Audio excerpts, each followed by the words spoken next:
Okay, and I do believe we are live. Hello, everybody. Welcome to Girl Upcycled Studio. This is a very special segment that I'm going to have today. I have a special artist spotlight guest today, and her name is Ann Korinek. And Ann is a porcelain painting artist. So I just thought that was such a fascinating technique that she does. And I keep telling Ann that I just feel like it's a little bit of a lost art is how I keep referring to that. But first of all, before we get too much further, I would like for Ann to just kind of introduce herself as far as like where she's from and all that good stuff. Oh, okay. I'm Ann Korinek, and I have Paint and Porcelain, which is a company that I have, but it's kind of small. The idea is to try to get beginners interested in China painting, and also to get those people who have been painting a while to join us, so that we can all kind of form a network. I'm in Allen Park, Michigan, which is south of Detroit, and I started China painting when I was about 18. My mother and father were both China painters, and I have something. This was my dad's work right here. Oh, that's your dad's work. Yeah, I did not know that. That's he did it with Coke water. It was like a syrupy, regular Coke, and you just mix it with paint, and then you could draw and paint on there. And then this is some of my mom's work. Oh, turn it just a little bit so we can see it. Can you put it a little bit closer? Oh, so both of your parents did this. Right. That's my mom did a lunch set one time, and this was one of the little, here we go, cups from the lunch set. Oh, okay. I loved this lunch set. She had 4 mugs and 4 plates, and I said, I would love a set like that. She said, what do you want for Christmas? I said, I'd like 4 plates. And she said, you want to paint them yourself? Aww. So I went and took lessons, and that's how I got started in China painting. So, and how old were you again? 18. 18. Oh, that's awesome. Yep. And then have you been doing it steadily since then, or have you taken breaks, or? No, I had teachers at the beginning. I had Gladys Bug was one of my teachers, and then I went to Lynn Brewer, who was another teacher in the area, and I learned from them. And then when my daughter got to be about 7 or 8 and I got divorced, I felt I had to stay home with her, but I still painted. I didn't paint as often. I would paint for gifts and things like that, and just kind of kept a hand in it.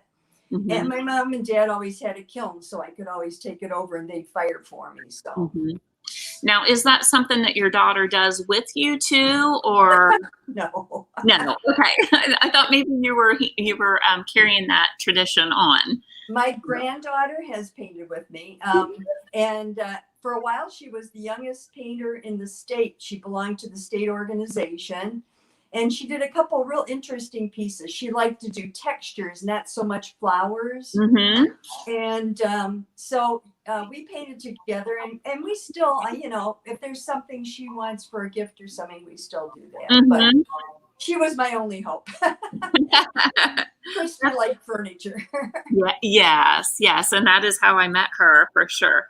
Okay, so give us a little bit of a rundown about how this works. And those of you watching, the name of her company is Paint and Porcelain, and she has a YouTube channel as well.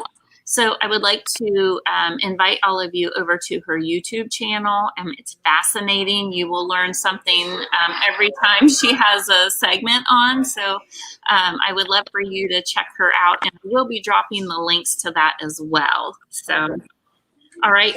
So yeah, go ahead and just tell us a little bit about the process. And I know we're not going to have time to do like a live segment or anything, but just tell us a little bit of how the process works and how it's different from just canvas painting. Okay, no problem. First of all, last night somebody asked, when did this begin? And I checked. The Ming Dynasty began China painting. So it was before my time.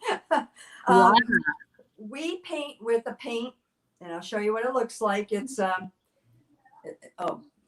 I'm reversed, and it drives me crazy here, but it's a powder, and it has ground glass, pigments, and minerals in it. And what we do is take a thumbnail size pad of the powder, put it on a tile, and we use just a regular white tile to paint on, to mix our paints on, and we use a palette knife. So I think some of that is very similar to, you know, what other paints do. We keep everything on a palette. We mix it with an oil.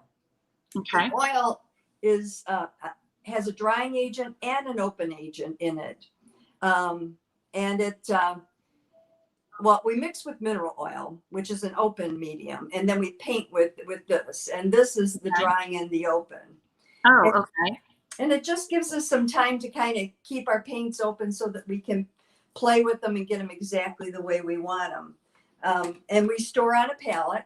So that's very similar to what a lot of other people do. You can see the palette right there. Yeah, that's nicely organized. I love how you do that. Okay, yeah, Christine Lefkowitz is on here, and she says you're in the support group. And I'm hoping I'm in my support group and my public page as well as YouTube. I should be in all three areas. So thank you for letting me know, Christine. Christine is in the Creators Club as well with us. I'm sorry, I didn't mean to interrupt. Please go ahead. No, that's okay. I just checked. I have my computer up here, and you are on your public page. I am. Okay. I was trying to pull it up, but it wasn't coming. Yeah, I got it. You're on there. Okay, no good. Good. That always scares me. We had quite a bit of difficulties yesterday, so I apologize for those of you that tuned in yesterday. I had a little bit of an urgent situation I had to take care of, so we're struggling to get on here today, and was excited to tell you about Ann and her process and techniques. So go ahead and tell us a little bit more about what you use and your brushes and all of that. Yeah, so we store everything closed, and then we use brushes. Our brushes are they're short handled. They're not the long handled, and our narrowest brush is a 00. So it's really, really thin. This is one of our liners, which is about the same. Yeah. We go from that to about about an inch in size, and that's about the biggest we use, mainly because they don't fit in our bottles if they're any bigger. And the pieces that we paint on, this works well for background. We use a metal ferrule, which is what this has, with the metal on the bottom, and those we get from a kind of paint supply place. But we also use, let me get this one here. We also use this, which is a quill.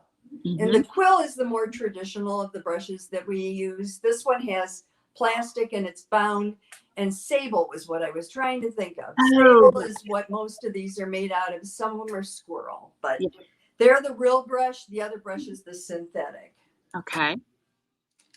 We don't really use palette knives much in China painting, but lately we've been experimenting a little bit with it because you had on, well, I'm taking your creators group class, and that has gotten me to think more about, can palette knives be used? And we have used palette knives, and it's hard on China. China's slippery, but there have been people who have just painted with palette knives on China. It gets fired usually 3 times to get a really good coat. And we use a kiln, which is, it fires at about 1300 degrees. We fire at what's called 017. There's a little cone that comes, it's about this tall, and you can put it in your kiln, and when it reaches that temperature, it'll just droop. But I have a small kiln. It's called a jewelry kiln, and I can fit about a 12-inch plate in it. And when I fire, I just fire on high for 45 minutes. And then now, did you by chance get, were you able to fire the piece that you made yesterday in the group?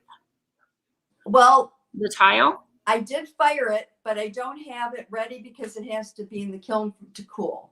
Oh, I see. Yeah, it has to cool, right? So I fired this morning, but I can't. I'll take it out tomorrow morning. Okay. All right.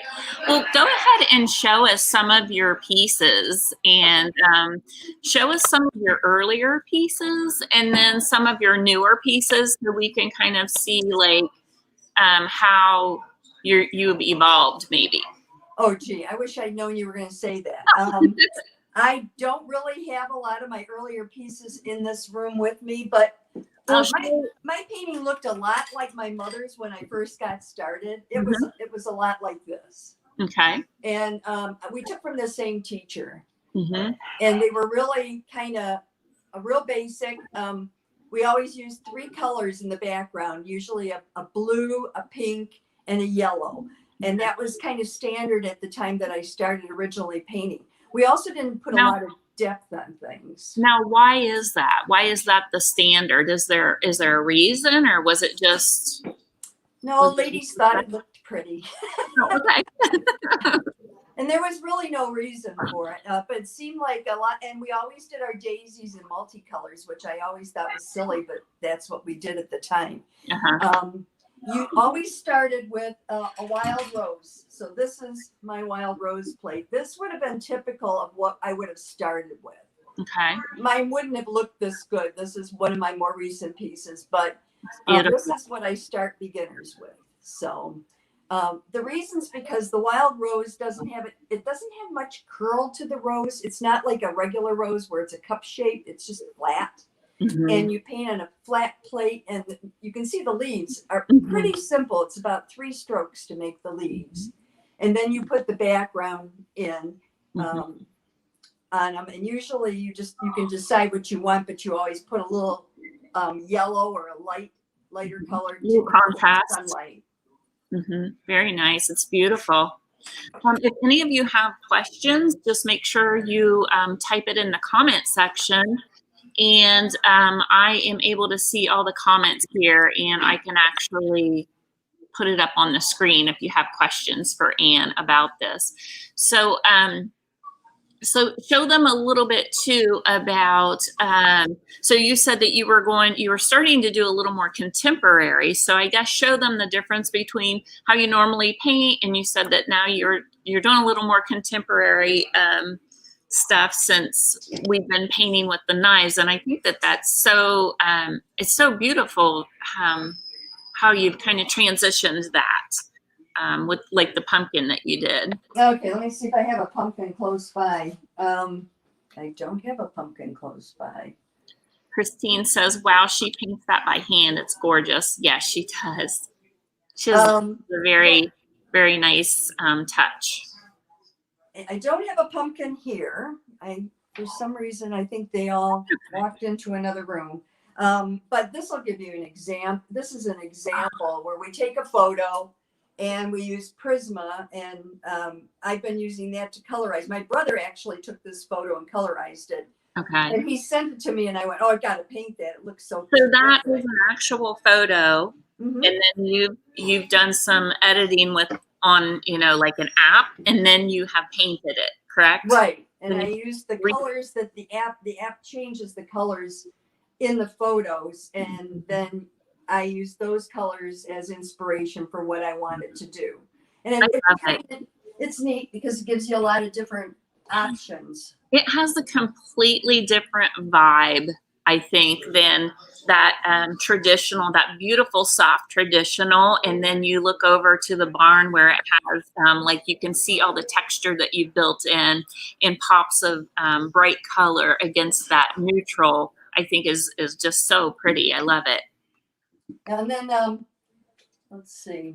This is something that we did recently too. That's a little bit different. We imitated stained glass. That is so pretty. It does. It looks just like stained glass. And it's fairly simple for a beginner because I work my primary group is beginners, and the others that come on board, they do it just because they like to try new things, and we try to keep it simple. I try to keep it real simple for the beginners. The plate that you originally saw me painting were these poinsettias. Yeah. I got the idea to go Technicolor from all the colors that we were using in our acrylic paints. Yes. And I thought, why paint just a red poinsettia when you can do color? that's the one that really like drew me into Anne. I was just like, what is she? Oh my gosh, what is she doing? Because I'm not usually one that's drawn to poinsettias, but I don't even know why. But when I saw that, I just completely was like, boom, and I was like, what are you doing? You have to teach me. We have to know more. And then that's when I learned that, she had her own YouTube channel, and, she's on there teaching people. And so that particular one, we had been in the Creators Club. We were studying Leoma Lovegrove and her Technicolor is what we were doing as a study in there. And so from that, then she adapted that into her art and her work, which I just was like, I'm so amazed by all of the artists in there and what they create and come up with. So yes, she is so talented. Now I do have this, which is it's in process right now, and I'm working on sunflowers, but I use the palette knife to do the here, I'm trying to get the right angle. There we go. The palette knife to do the stems, and then I took and painted the leaves. Oh, and I did the centers of the sunflowers with the palette knife. That is gorgeous. But then I did all the leaves and just painted them regular. But I went out in the yard and got some hydrangea leaves and brought them in and stamped them all over it. So now this is just the first coat. So it's going to need more color up in the, obviously up in here, especially. So tell me again, you actually took a leaf from outside and pressed into it? Is that what you said? Right. I think you can see like on the leaves that are on here. Oops, let me get over this way. The leaves that are on here, they have like a texture to them. Oh, I see. So I took the back side of a hydrangea leaf because it was the closest I had to, what a sunflower leaf looks like. And I just pressed it on there so that I could lift some of the paint and get some texture. That is gorgeous. I mean, that is just, so I didn't realize you could do that with porcelain painting. So that's interesting that you did that. And it came out like it did. So I was wondering, have you ever tried any of the softer catalyst spatulas that we use as paint knives? Have you ever used that on the porcelain? I don't think I know what those are. They're made of silicone, so they're a little softer. I just didn't know if you had tried anything like that. I tried a plastic one that I had here, but it seemed like it was too pliable, and it just sort of slipped right off the paint because I put paint on first, and then I put on where I want the texture. That seems to work better for me because I always, at the end, and we were talking about it not too long ago, when you put too much texture on porcelain, you have to knock it down and smooth it out so that it doesn't bake off. It gets hot and it just pops right off. Yeah, that was, so yesterday in our class, she actually painted a demo, and she was telling us, if it gets too thick, it just kind of explodes. It just kind of pops away from right. The surface, which I found that interesting too. So the surface is real slick. It's not like ceramics where you can build up on it. So I think that's part of it. And it's not porous either. Right. It's not porous. Okay. So since you've been doing this as art, who is your very favorite inspiration artist where you've learned from with this technique, and why? And if you have any names, we can lead people over to them as well. Well, I think when it came to learning the color wheel and learning how colors went together, Paula White was the person that I took from that really helped me understand the color wheel and understand how colors relate to each other. And she had paints, and I'll show you her paints. Is she on YouTube?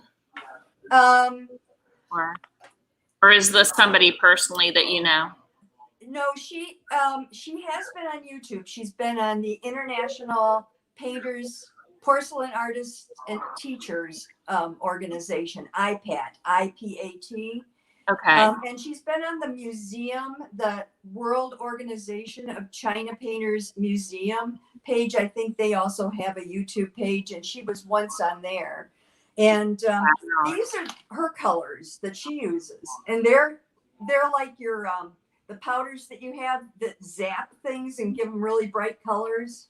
The new ones that DIY has. So the pigments, you're talking about the pigments that we use? Right, but these we mix them as paints, but they're a lot brighter than our normal paints. For instance, this is their turquoise. This is their yellow. Oops, the other direction. This is their yellow. And normally our yellows are super pale. Yeah, that's very vibrant, isn't it? Yeah, she paints bright, and I really like them. And I think the other person who was just very supportive of the whole venture with trying to work with the beginners was Michael Turner. Unfortunately, he died from cancer not more than a couple of weeks ago. So, he did. Yeah, it was a shame, but his painting is beautiful, and you can go on his page that's still out there, his Facebook page, and see some of his work. But it's just, I've been posting a lot of the things that he did as part of a tribute to him, because he was a really fabulous painter. So are you talking about on your Facebook page? Okay. I have things there for him. Is that the same? It's all paint and porcelain is the name of your page, correct? Right. It's facebook.com/paint and porcelain, all one word. The real name of the company is with the N separate, but on all of my, you know how it is, you run everything together. Paintandporcelain.com. Right. Paintandporcelain.com is my website. So all of your work, everything that you make, that then you sell as on your website then, and like if anybody would want a gift or if they want to learn from you, do you teach that as well? I'm sure you do on your YouTube channel. What will they find when they go on your page? Okay, when they go on Facebook at 10 o'clock every Wednesday morning, we have a live, and of course you can get back into the live anytime, but that's when we really have the whole community coming on board. Of that group, about 40 of them have been identified as new painters who joined just to learn China painting online. And I started with the whole Facebook and all of this during the beginning of COVID. And that was the reason I did it, was because we don't have teachers. In Michigan, we can't even get a list of teachers together. There's so few teachers. And across the country, it's a huge shortage. Nobody teaches China painting anymore. One of our ladies that taught with me on one of our segments was from Saskatchewan. She's the only painter in Saskatchewan. Really? And that's a way of linking her up so that she can teach other people online. So that's why I teach online. On my webpage, you'll find supplies if you're interested. I don't have a lot. I get them from the States, but I have some China. I don't have paints right now. I will be putting brushes out. And then I have my own China and what we call studies, which are a printed explanation of step-by-step instructions. They have links to both Facebook and YouTube, so that if you get stuck, you can go right on Facebook or YouTube and actually watch the segment when we did the painting. And follow along so that you can paint along, because some people learn better from written word. And then it has pictures on there of what your first fire, your second fire, and your third fire should look like, as well as pictures of, maybe we're doing leaves for the first time. It'll have a picture of how to paint the leaf. And things like that. So then that's on there. Then YouTube is more chatty. If people just Facebook is more chatty, but if people really just want to sit down and walk through the instructions, then about 2 or 3 weeks after I do the Facebook segment, I edit it and put it on YouTube. And there's no chit chat. It's just the instructions. Cut through all the fluff, and so anybody that's watching, if you are really, really interested in the technique of things, go to her YouTube channel and it'll be like the meat of everything. Right. It saves them having to sit through the hellos. Yeah. But also, I feel like the whole the Facebook platform too, where you're making the connections and meeting the community of people in the porcelain painting world is important too. Because if you have problems, right? If you have questions or something goes wrong, you have a community you can pop in there and chat. And I'm sure Ann would know the answer. If she doesn't, then there's probably somebody in her community on that live that could help. So that they both kind of have their purpose, right? Yeah, like last week I was at the Porcelain School of Indiana, and while I was there, I met about 10 or 15 ladies who were actually online with me that I had never met before. It was really fun. And Emily Wiley, who loaded the kilns, was wonderful about showing me how she loaded her kiln, and because she does all these, it's a huge class, so she has to be very good about doing that. And she's kind of my reference. If I have any problems or questions I can't answer, I always go to Emily because Emily's a great resource. Yeah. I don't know if can you see the screen right now? Your daughter just popped on there. My mom is awesomely talented. Awesomely talented. So proud of her. So I'm not real sure if it's going to probably get loud. So let me know. Yeah, I heard things in the background. Yeah. Loud. I didn't know there was an event tonight. So, but I think that's so interesting. And I really want everybody just to kind of go over there and see for yourself on all of her pages. I think you'll find it very, very interesting. So one other question that I have for you, okay. And I asked you this last night, but I thought it was very interesting. So I'm going to ask you again. What was the hardest project you've ever done, and why? You know the answer. It was this class that I just took. Okay. I'm going to bring it really. Oops. Let me see. Can I? I'm going to pardon you backwards. This is all gold, and as I go up and down, you can kind of see each of these flowers is outlined in gold. And that's a paste that we have to put on. So we get a decal. Then we put a paste on each little outline on that decal. And then we have to go back over it after it's been fired with gold and put gold on the whole outline. And then we decide which of these things we're going to fill in. And that's when we fill it in there so that. And then on the inside, it has a butterfly. Oh my gosh, that is so intricate. So how long did that take you to create? It took a good day for the top and a good day for the bottom. And I'm talking, we were there from 9 in the morning until 4 in the afternoon. Oh, wow. So so it was a full day. Full days. Yeah. Wow. Well, I can tell it was very intricate work. It's beautiful, though. So one more question for you is, what is something moving forward that you're wanting to learn that you haven't done yet? Enamel. Gold was something I didn't know how to do. Raised paste was something I wasn't real comfortable with. I've learned that now.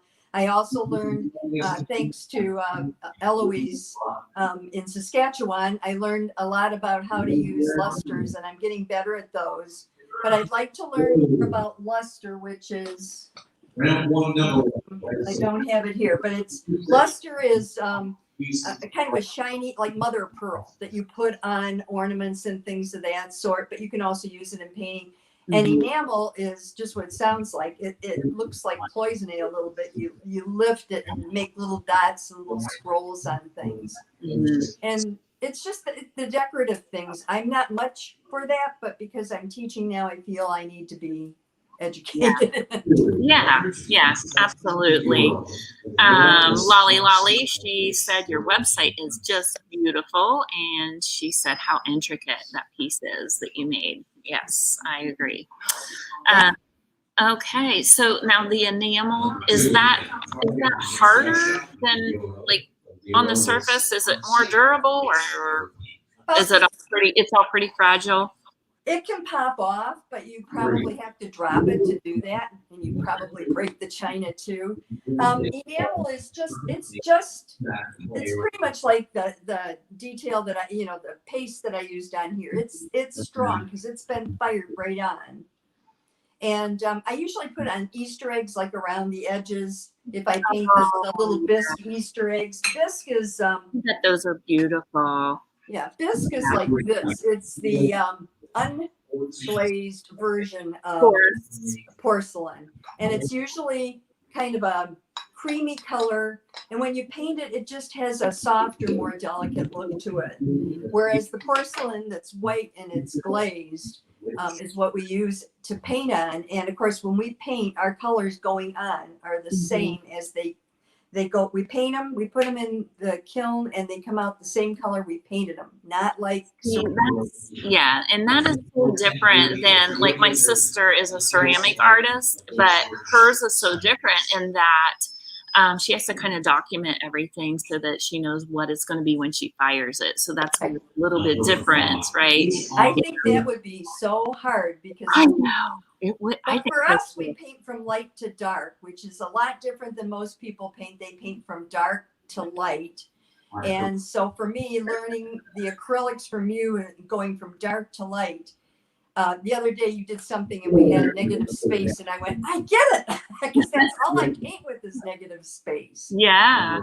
And so I understood completely when you said negative space. It just clicked, and I I can do that. That's like, oh, I got this. Awesome. But it's a total different way of painting. Yeah. So is there anything else that you'd like to share with us that you would want everybody to know? You haven't told us? Are you doing any shows, or are you going to be anywhere coming up? I'm going to be at Divine Child in Dearborn in November, the second Saturday in November. But I don't imagine a whole lot of people are from Michigan. But that's a show that I'm going to be doing, and hopefully that'll get the word out in the community. A lot of times too, the other thing I do is once a year, it's been postponed for the last 2 years because of everything going on. But I usually paint at some of the museums. And what I do is I take my stuff in, and then I have people come in and they try their hand at China painting. And wow, that's so. The men are the ones that really enjoy it. That is always so awesome that you're doing that, because, like I said, I feel like it is a lost art. And you were saying that so many people that are like the masters of it have passed away. And so, if people like you are not out there teaching people coming up, it will be totally lost. Yeah, so if it weren't for studies and books and things that the people ahead of us have done, we probably would have lost a lot of the little nuances of how to do the China painting. Wow. So, yeah, it's been, and I also have a Pinterest page. If people are looking for ideas, I have it divided up by different subject matter and things of that sort. And I have watercolors and all different things on there. Awesome. A lot of times that's a good place for inspiration. People like to go there. Awesome. And that's Pinterest.com and then /paint and porcelain. Okay. So they can find you everywhere. You're on Pinterest. You have your own website. You have your YouTube channel, your Facebook page. Are you on Instagram as well? I have Instagram as well. I don't post as often to Instagram because I don't tend to take the square pictures, and it always yells at me. Yeah. Well, Instagram, this one might be really good for you, Instagram, but she can be found. Everything's under Paint and Porcelain. All of her website and social media. Is there anywhere else? Like, are you on Etsy as well, or any place like that? No. So they can go just straight to your website and. Right. Well, I retired 5 years ago, and I keep telling my daughter one of the reasons I retired was so I could do what I want when I want. So absolutely. I'm not really trying to build a whole career. I'm just trying to get as many people as I can interested in China painting. Yeah, that's awesome. Well, everybody, make sure you go check out all of her social media sites and her website. I'm looking forward to what you're going to be creating for Christmas, because I bet that's like a wonderful time of year for you. I bet you have some things planned for that. I do have ornaments. We do a lot of different ornaments. Last year we did the luster, where it's like marbleizing, where you put the luster on top of the water and then dip the ornaments into it. And then you block off part of it so you can paint in one part of it. And that always turns out nice. But beautiful. Yeah. After a while, we kind of do the same Christmassy types of things over and over. So I'm looking for new inspiration. But I'm thinking the new gold that you've just learned is probably going to be pretty nice with the Christmas. That's where my mind went. Unless you're like, no, I'm not doing anymore. No. It takes so long to do that I don't know that in trying to pull together things for like a Christmas show, that's the kind of thing I'm going to focus on because of the time consuming. But for special people, I might. That's nice. So if you're on her gift list, then you're probably one of those special people in her life. Lucky ones, huh? Yeah. All right. Well, I am so thankful that you took your time to come live with me today. And if all of you watching, if you have any questions, just put them in the comment section and we'll make sure we check back and answer any of your questions. Like I said, you can find all of her social media and everything under Paint and Porcelain. So go give Ann a visit and say hello to her when you go over. All right. And I want to thank you so much for doing this and helping me get the word out, because it's really, really important that people know. I'm so sorry I couldn't make it last night. Just those things happen. Okay. But thanks for being flexible and no problem. Coming on tonight. All right. Well, I think we will talk to you soon. And yeah, I can't wait to see what you're going to do next. Thank you very much. All right. Thank you, everybody. Good night. Good night.